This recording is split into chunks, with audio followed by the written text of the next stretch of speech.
அனைவருக்கும் வணக்கம் மக்களே. இந்த ஒரு வீடியோவில் நம்ம பார்க்க போகிறது என்னென்னா, எல்லாருமே ஃபோட்டோவிலே தம்ப்நெயிலே பார்த்துருப்பீங்க. ஆமாங்க, இன்றைக்கி ரேஷன் கடை இன்டர்வியூக்கு நேர்காணலுக்கு யாரெல்லாம் போகிறீங்களோ அவங்க கட்டாயம் இந்த வீடியோவை நீங்கள் பார்த்தே ஆகணும். ஏன்னா ரேஷன் கடை இன்டர்வியூவில் என்னென்ன டாக்குமெண்ட்லாம் நீங்கள் கொண்டு போகணும், எத்தனை விதமான சர்டிஃபிகேட்ஸ்லாம் கொண்டு போகணும், எத்தனை செட்டு ஜெராக்ஸ் கொண்டு போகணும், முக்கியமாக என்னென்ன டைப் ஆஃப் கொஸ்டின் ஓகேங்களா, உள்ள இன்டர்வியூவில் எப்படி கொஸ்டின் கேட்பாங்க, எந்தெந்த டைப்பில் கொஸ்டின் கேட்பாங்க, ஜென்ரல் நாலேஜ் கொஸ்டின் எத்தனை கேட்குறாங்க, அதே மாதிரி ரிப்பீட்டடாக என்னென்ன கொஸ்டின்லாம் கேட்குறாங்க, அதே மாதிரி ரேஷன் கடை சம்மந்தமாக கொஸ்டின்லாம் எத்தனை கேட்குறாங்க, ஸோ இந்த காமனான கொஸ்டின்ஸ்லாம் எப்படி கேட்குறாங்க, நீங்கள் படித்ததுக்கு சம்மந்தமாக எத்தனை கொஸ்டின்லாம் கேட்குறாங்க, எப்படி இப்படி கிராஸ் கொஸ்டின்லாம் கேட்குறாங்க. ஸோ இந்த மாதிரி பார்த்திங்கன்னா என்ன டைப்பில் கொஸ்டின் கேட்டாலும் சரி, நம்ம கொடுக்குற இந்த கொஸ்டின் ப்ளஸ் ஆன்சரோட நீங்கள் படித்து பார்த்தாலே போதும், தெரிஞ்சுக்கிட்டிங்கன்னா மனசில் பதிச்சுக்கிட்டிங்கனாவே போதும், அவங்க எப்படி கொஸ்டின் கேட்டாலும் சரி ஈஸியாகவே நீங்கள் ஆன்சர் பண்ணிட முடியும். ஸோ அது எப்படி என்ன கொஸ்டின்லாம் கேட்குறாங்க, ஸோ ஒரு 20லேருந்து ஒரு 30 கொஸ்டின் தான் இருக்குது, அதை மட்டும் நீங்கள் தெரிஞ்சுக்கோங்க. ஈஸியாகவே இந்த ரேஷன் கடை வேலையை நீங்கள் வாங்கிக்கலாம். அது எப்படி என்ன ஏதுன்றதை இந்த வீடியோவில் தெளிவாக சொல்ல போகிறேன். வீடியோவை ஸ்கிப் பண்ணாமல் பாருங்கள். அதுக்கு முன்னாடி நமது கவர்மெண்ட் ஜாப் டெய்லி அப்டேட் சேனலுக்கு இப்போ தான் நீங்கள் ஃபர்ஸ்ட் டைமாக முதல் முறையாக நம்ம சேனலை பார்க்குறீங்க, நம்ம வீடியோ பார்க்குறீங்க அப்படின்னா மறக்காமல் சப்ஸ்கிரைப் பண்ணிவிட்டு பக்கத்திலே உள்ள பெல் பட்டனை கிளிக் பண்ணி ஆல் என்ற ஆப்ஷனில் போட்டு வச்சுக்கோங்க. அப்போ தான் நம்ம போடக்கூடிய அரசு துறையிலேருந்து வரக்கூடிய எல்லா விதமான ஜாப்ஸாக இருக்கட்டும், அப்டேட்ஸாக இருக்கட்டும், நோட்டிஃபிகேஷனாக இருக்கட்டும், எதுவாக இருந்தாலுமே நீங்கள் உடனுக்குடனே நமது சேனலில் ஈஸியாக துல்லியமாகவே நீங்கள் தெரிஞ்சுக்க முடியும். ஓகேங்களா? ஸோ அதே மாதிரி பார்த்தீங்கன்னாக்கா வீடியோ பார்க்குற ஒவ்வொருத்தரும் மறக்காமல் உங்களுடைய ஃப்ரெண்ட்ஸு, ரிலேட்டிவ்ஸ்க்கு காண்டாக்டில் இருக்கிறவங்க யாரெல்லாம் இந்த ரேஷன் வேலைக்கு விண்ணப்பிச்சிருக்கிறாங்களோ அவங்களுக்கு எல்லாருமே கட்டாயமே இந்த வீடியோ நீங்கள் ஷேர் பண்ணுங்கள். ஏன்னா எப்படி இன்டர்வியூ அட்டன் பண்ணணும்னு தெரியாமல் இருப்பாங்க, ஸோ ஒரு கைடன்ஸ் இல்லாமல் இருப்பாங்க. ஸோ அதனால் முடிஞ்ச அளவுக்கு ஷேர் பண்ணுங்கள். ஓகேங்களா? ஸோ முக்கியமாக எல்லோரும் லைக் பண்ணிவிட்டு பாருங்கள். ஏன்னா அடுத்தடுத்த வீடியோஸ் நம்ம தொடர்ச்சியாக போடுறதுக்கு ஒரு மோட்டிவ் கிடைக்கும். இந்த மாதிரி உங்களுக்காக நம்ம மெனக்கட்ட வீடியோஸ் போடுறோம். ஸோ மறக்காமல் பார்க்குற எல்லாரும் அட்லீஸ்ட் ஒரு லைக் பண்ணிவிட்டு நீங்கள் பாருங்கள். ஓகேங்களா? ஓகே, வாங்க வீடியோக்குள்ளே போகலாம்.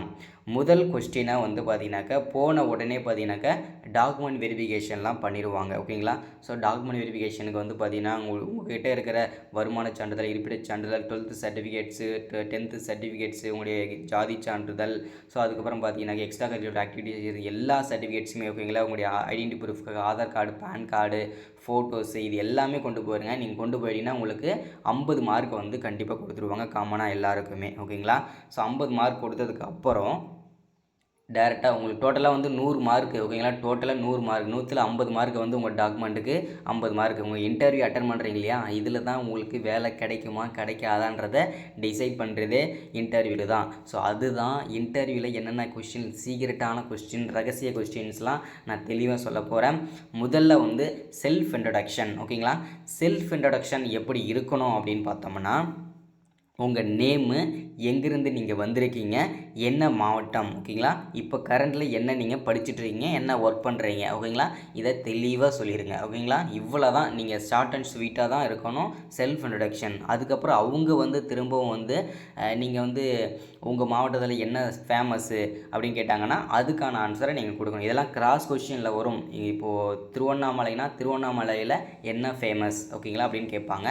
அதோடய ஆன்சர் பார்த்திங்கன்னா திருவண்ணாமலையில் கோவில் ஃபேமஸ்ஸு, ஸோ அதுக்கப்புறம் பார்த்திங்கனாக்கா இந்த அண்ணாமலையார் கோவில் ஃபேமஸாக இருக்குது, இந்த மாதிரி சொல்லிட்டு சொல்லலாம். இப்போ சென்னைனா சென்னைக்கு என்ன ஃபேமஸ்ஸு, ஸோ மெரினா பீச் ஃபேமஸாக, இந்த மாதிரி சொல்லுங்கள். திருநெல்வேலினா திருநெல்வேலியில் அல்வா ஃபேமஸ், இந்த மாதிரி ஒவ்வொரு மாவட்டத்துக்கும் ஒரு ஃபேமஸ் இருக்கும் இல்லையா, அதை சொல்லணும். அது கேட்குற கொஸ்டினை பொறுத்து நீங்கள் ஆன்சர் பண்ணணும். ஓகேங்களா? தெளிவாக கொஸ்டினை புரிஞ்சுக்கிட்டு நீங்கள் தெளிவாக ஆன்சர் பண்ணுங்கள். ஓகேங்களா? ஸோ அடுத்ததாக பார்த்திங்கனாக்கா நீங்கள் படித்ததுக்கு சம்மந்தமாக, ஓகேங்களா, படித்ததுக்கு சம்மந்தமாக எப்படி கேட்குறாங்க அப்படின்னு பார்த்தீங்கன்னா, இப்போது உதாரணத்துக்கு நான் டிப்ளமோ ட்ரிபிள் முடிச்சிருக்கேன் அப்படின்னு வச்சுக்கங்களேன். ஸோ அதில் நீங்கள் படித்ததுக்கு ஏற்ற மாதிரி ஏசினா என்ன, டிசினா என்ன அப்படின்னு கேட்பாங்க. இப்போ டிப்ளமோ எலக்ட்ரிக்கல் ட்ரிபிள் முடித்தவங்களுக்கு இது தெரியும், ஏசினா என்ன, டிசினா என்னன்னு தெரியும். ஓகேங்களா? ஸோ அது ஏசினா அல்டர்னேட் கரண்ட்டு, டிசினா டைரக்ட் கரண்ட்டு. ஓகேங்களா? ஸோ இதுதான். ஓகேங்களா? ஸோ இந்த மாதிரி நீங்கள் BSc chemistry, BSc physics, so இந்த மாதிரி நீங்களாம் படிச்சிருக்கீங்க அப்படின்னா, நீங்கள் யூஜி டிகிரி, பிஜி டிகிரிலாம் முடிச்சிருக்கீங்கன்னா அதுக்கு சம்மந்தமாக ஓகேங்களா நீங்கள் படித்ததுலேருந்து கொஸ்டின் வந்து 2-3 கொஸ்டின் வந்து கேட்குறதுக்கு சான்சஸ் ரொம்ப அதிகம் ஓகேங்களா. ஸோ முக்கியமான கொஸ்டின்ஸில் நீங்கள் வந்து பார்த்து வச்சுக்கோங்க ஓகேங்களா.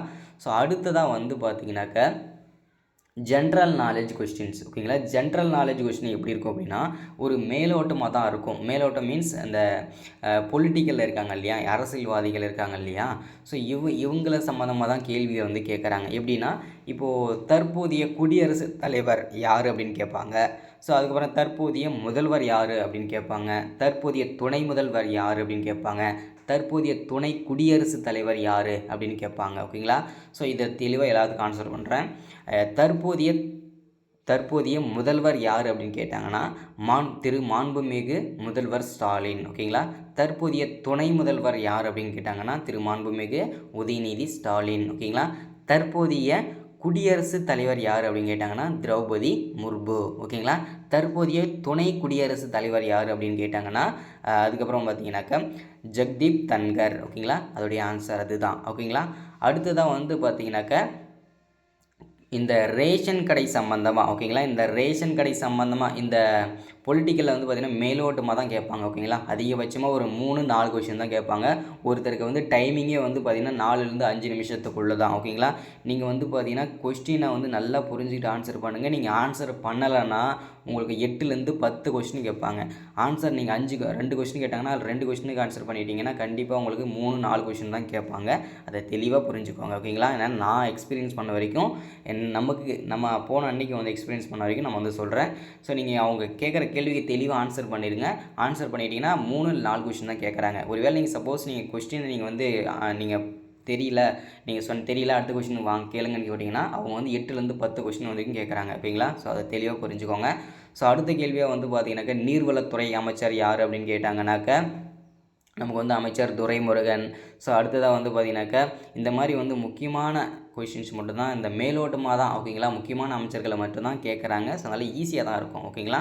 ஸோ அடுத்தது இந்த ரேஷன் கடை சம்மந்தமாக தான் கொஞ்சம் அதிகமான கேள்விகள் கேட்குறாங்க. அது சிம்பிளாக தான் இருக்கும். அது கிராஸ் கொஸ்டினால் வரதுனால நிறைய பேர் கஷ்டமாக இருக்குன்றீங்க. ஸோ அது எப்படின்றத சொல்கிறேன் பாருங்கள்.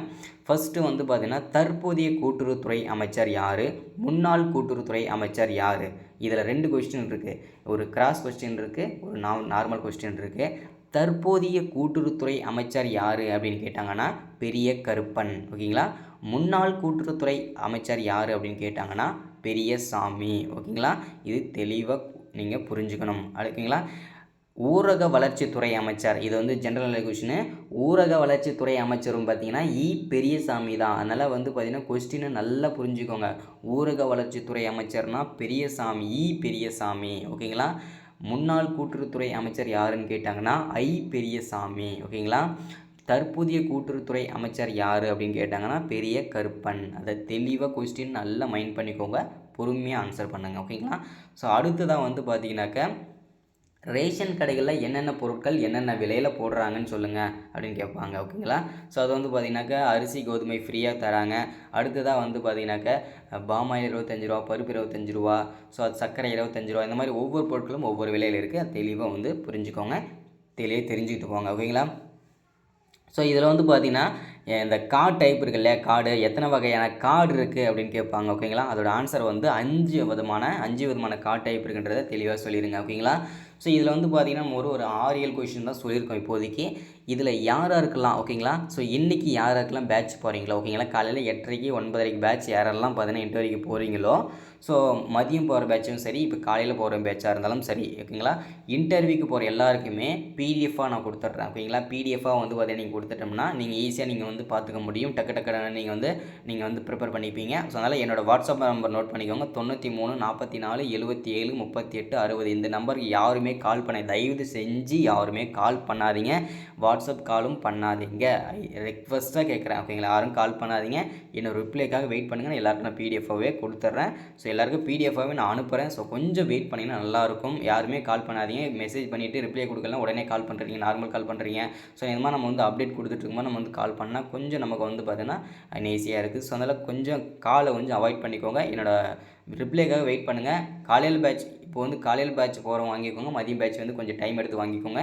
ஸோ எல்லோரும் பிடிஎஃப் வந்து வாங்கிக்கோங்க. ரெக்வஸ்ட்டாக கேட்குறேன். இன்றைக்கி போகிற இன்டர்வியூ அட்டன் பண்ணுற எல்லாருக்கும், மதியம் அட்டன் பண்ணுற எல்லாருக்கும் என்னுடைய வாழ்த்துக்களும் சிறப்பாக நீங்கள் வந்து கண்டிப்பாக அட்டன் பண்ணுங்கள். நம்ம கொடுக்குற பிடிஎஃப் மட்டும் நீங்கள் ப்ரிப்பேர் பண்ணுங்கள். முக்கியமான வீடியோவில் சந்திக்கிறேன். ஏதாவது முக்கியமான தகவலாக இருந்தால் கண்டிப்பாக நான் அப்டேட் பண்ணுறேன் மீண்டும். ஸோ அடுத்த ஒரு முக்கியமான வீடியோவில் சந்திக்கிறேன். இந்த பிடிஎஃப் வந்து சீக்கிரம் வந்து வாங்கிக்கோங்க. Thank you, welcome.